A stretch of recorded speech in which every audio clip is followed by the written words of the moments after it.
ایک دفعہ کا ذکر ہے، چین کے دور دراز دیہات میں 5 چینی بھائی سمندر کے کنارے ایک چھوٹی سی جھونپڑی میں اپنی ماں کے ساتھ رہتے تھے۔ وہ سب ہم شکل تھے اور بالکل ایک جیسے دکھتے تھے۔ ان سب چینی بھائیوں میں کچھ ایسی خصوصیات تھیں جو کسی اور میں نہیں تھیں۔ پہلا چینی بھائی پورے سمندر کو نگل سکتا تھا۔ دوسرے چینی بھائی کی گردن لوہے کی تھی۔ تیسرا چینی بھائی اپنی ٹانگیں بہت بہت دور تک پھیلا سکتا تھا۔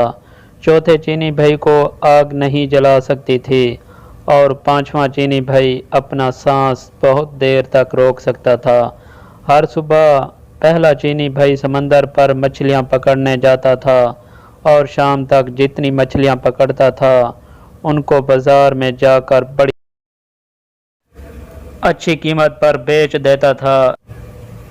ایک دن سمندر پر جا رہا تھا تو پڑوسیوں کا ایک لڑکا بھی اس کے ساتھ ہو لیا۔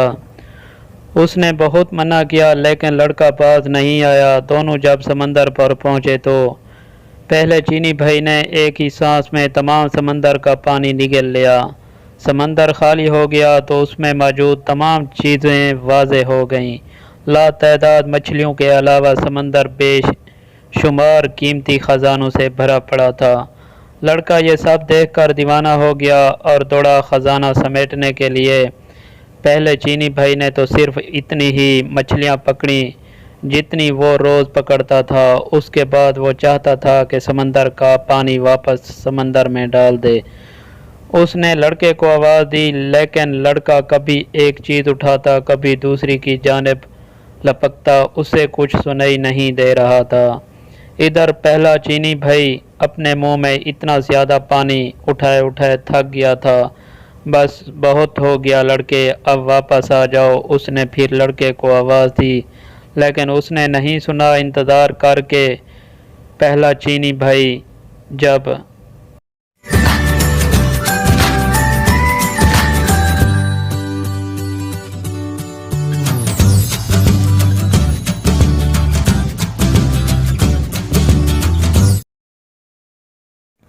بے حال ہو گیا اور اس کی برداشت سے باہر ہو گیا تو اس نے وہ پانی سمندر میں اگل دیا۔ اس کے ساتھ وہ لڑکا بھی پانی میں غرق ہو گیا۔ پہلا چینی بھائی جب اکیلا گاؤں واپس آیا تو گاؤں والوں نے اس سے لڑکے کے بارے میں پوچھا لیکن وہ کوئی جواب نہ دے سکا۔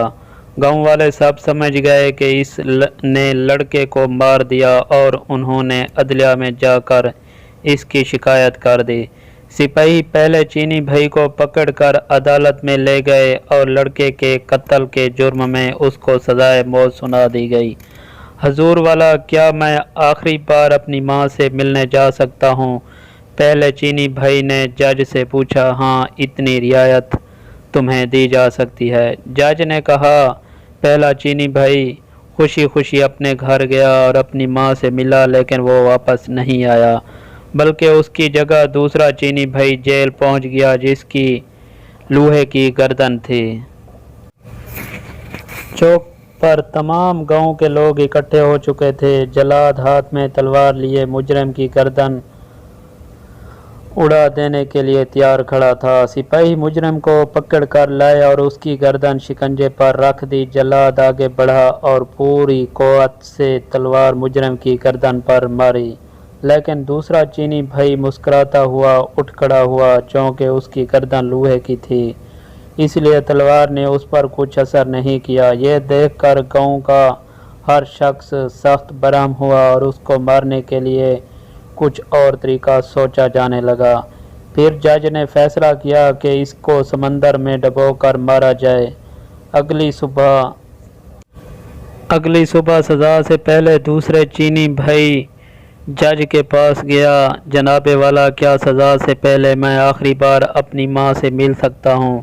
ہاں، یہ ایک رعایت تمہیں دی جا سکتی ہے، جج نے اجازت دیتے ہوئے کہا۔ وہ اجازت ملتے ہی خوشی خوشی اپنے گھر کی طرف چلا لیکن اگلے دن وہ واپس نہیں آیا بلکہ اس کی جگہ